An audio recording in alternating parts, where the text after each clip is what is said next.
नमस्कार. रसस्वादमध्ये आपलं स्वागत आहे. आज आपण बघणार आहोत पुरणपोळी आणि कटाची आमटी. त्यासाठी लागणारं साहित्य आपण बघून घेऊया. हे 1/2 किलो मैदा आहे आणि 300 ग्राम ही चण्याची डाळ मी 4 तास भिजवून घेतलेली आहे. 1 वाटी गव्हाचं पीठ आहे. 2 मोठे चमचे तूप आहे. हे मोहन घालायचं आहे आपल्याला. 2 छोटे चमचे वेलची आहे. चवीपुरतं मीठ आहे आणि 1/2 किलो हा गूळ आहे. गूळ 250 ग्राम आहे आणि चणा डाळ ही 300 ग्राम आहे. हे आपल्याला त्याचं सारण करायचं आहे. कटाच्या आमटीसाठी हे लाल मसाला 1 छोटा चमचा आहे. कढीपत्ता फोडणीसाठी आहे आणि ही राई बारीक केलेली आहे. ही पण फोडणीसाठी आपल्याला द्यायची. भिजलेली ही चणा डाळ आहे ती आपण आता कुकरला लावणार आहोत. चवीपुरते आपण थोडंसं मीठ टाकणार आहोत त्याच्यामध्ये. हे पाणी घेतलंय मी 1 ग्लास.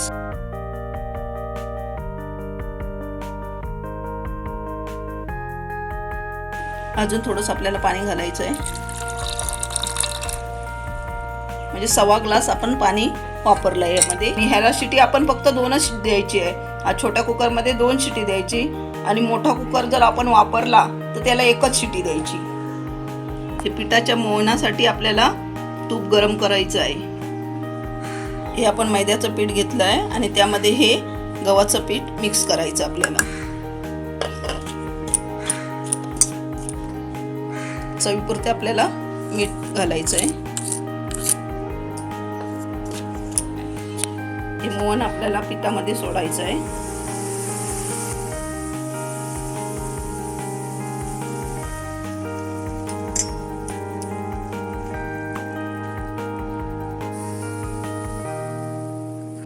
हे मोहन चांगलं मिक्स करून घेतलं आपण.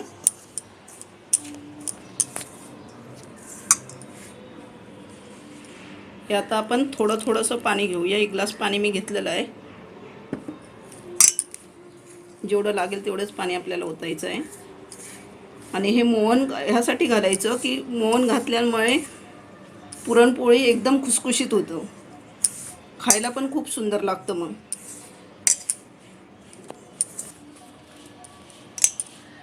आपण एकदम सगळं पाणी ओतायचं नाही आहे. जेवढं आपल्याला लागेल तसं हळूहळू आपण पाणी ओतायचं आहे. आणि हे पीठ जरा चपातीपेक्षा जरासं लूज मळायचं. मळून झालेलं आहे आणि थोडंसं आपल्याला तेल सोडायचं आहे.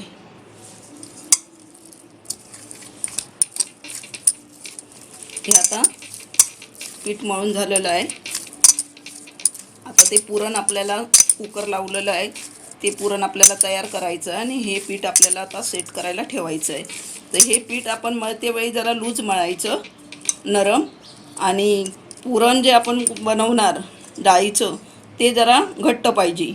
ते जर लूज झालं तर पुरणपोळ्या फुटतात. म्हणून हे पीठ लूज ठेवायचं आणि ते पुरण जरा घट्ट ठेवायचं. सेट होण्यासाठी ठेवते आहे. गॅस बंद करून आपली 15 मिनटं झालेली आहे आणि डाळ उकळून झालेली आहे. ती आता आपण त्याचं पाणी असं काढून घेऊया. आणि हे पाणी जे आलेलं आहे त्याचं आपण कटाची आमटी बनवणार आहोत. गूळ टाकूया. गॅस स्लो केला आहे आणि गूळ आपण असं बारीक करून घ्यायचं म्हणजे तो गूळ पटकन वितळतो. गॅस आपण मिडियमवर ठेवला आहे. गूळ आता वितळलेला आहे. आपण हे डाळ आता मध्ये सोडतोय. आता हे हलक्या हाताने आपण परतत राहायचं आहे.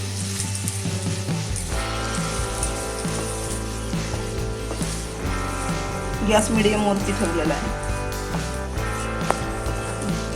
हे सगळं आता परतवण्याला आपल्याला 5 ते 7 मिनिटं लागलेली आहे. हे असं घट्ट होईपर्यंत आपण मंद आचेवरती परतायचं. मग आपलं हे पुरणपोळीचं सारण चांगलं तयार झालेलं आहे. शिजलं पण चांगलं आहे. आणि आता हे आपण थंड करून मिक्सरला लावून घेणार आहोत. मिरची आपली टाकायची आता आतमध्ये. आणि हे कसं सारण एकदम सुकं झालेलं आणि खळखळीत झालेलं आहे. असं सुकं सारण ह्याला पुरणपोळीला पाहिजे, म्हणजे पुरणपोळी फुटत नाही. मग हे कसं एकदम सुट्ट खळखळीत झालेलं आहे सारण. आता हे मिक्सरला मी लावून घेते. हे बघा, आपलं हे मिक्सरला लावून असं बारीक घेतलेलं आहे. हे पीठ आपलं चांगलं सेट झालेलं आहे आणि ह्याची आपण गोळी करणार आहोत.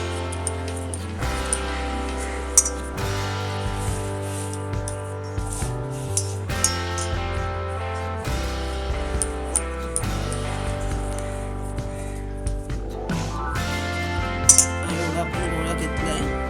आता त्याच्यामध्ये आपल्याला सारण भरायचं आहे.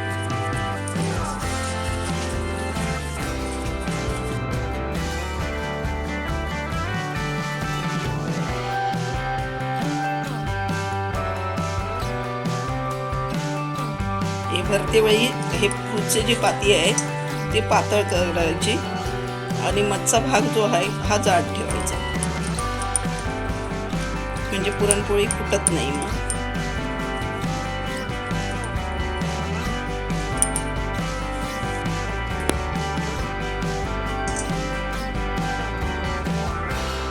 पिठापेक्षा पुरण जास्त घ्यायचं. हे पुरण मी असं गोळा करून घेतलेलं आहे आणि हा आता त्या पिठामध्ये असं ठेवलेलं आहे.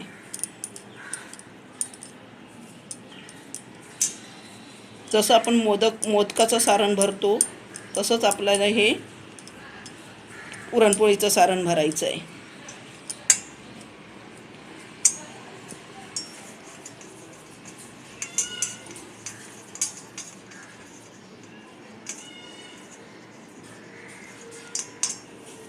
एकदम मोदकासारखंच भरायचं आहे आणि भरते वेळी व्यवस्थित भरायचं, म्हणजे ते फुटलं नाही पाहिजे. आणि असं दाबून घ्यायचं आणि मग एकदम आपण 2-3 करून घ्यायचं आणि मग लाटायला घ्यायचं. आहे हे असे आपले 2 गोळे भरून झालेले आहे. बाकीचे मी भरून घेते आणि लाटून दाखवते. मग हे आपण पीठ लावून घेतलेलं आहे आणि हे आता आपल्याला असं हलक्या हाताने लाटायचं आहे. हे आपण हलक्या हाताने घेतल्यानंतर हे फुटत नाही मग पुरण आतलं, म्हणून हलक्या हाताने लाटून घ्यायचं.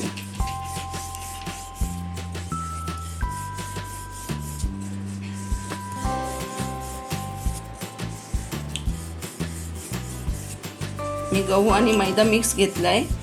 काही लोक नुसत्या गव्हाचे करतात, तर तुम्हाला पाहिजे तर तुम्ही नुसत्या गव्हाचे पण करू शकता. हे मीडियममध्ये आपल्याला लाटायचं, जास्त जाड नाही जास्त बारीक पातळ नाही. आपण आता भाजून घेऊया. तूप लावून आपण घेतलेलं आहे तव्याला आणि तवा आपला तापत आलेला आहे. आपण पुरणपोळी आता वरती सोडूया.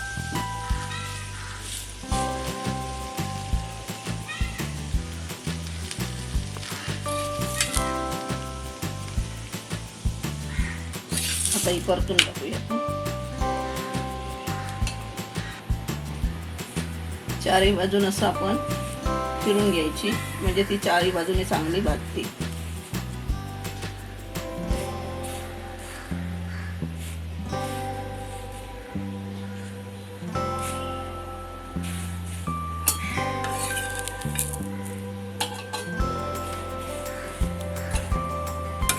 आपण ती परतून घेऊया.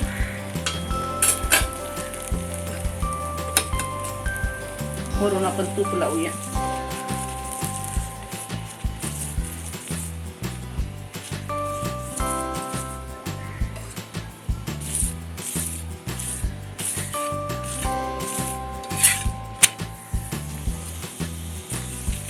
या बाजूने पण लावून घेऊया आपण तूप.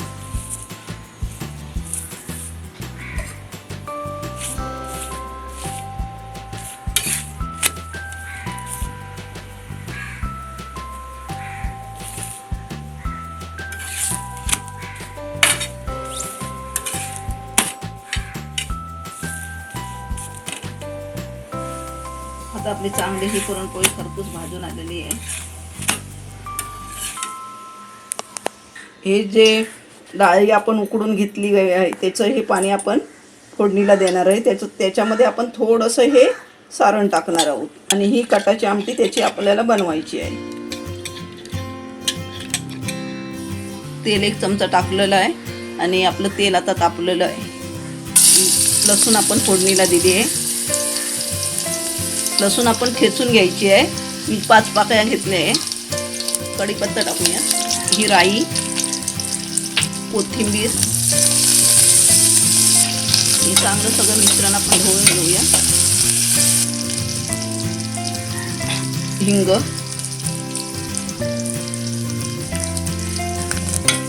आणि आता लाल मसाला, हे सगळं मिश्रण आपण ढवळून घेतलं आहे.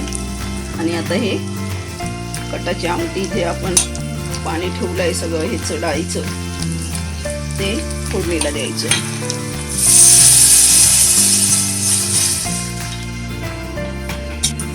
चवीपुरते आपण 1 चमचा मीठ टाकतो.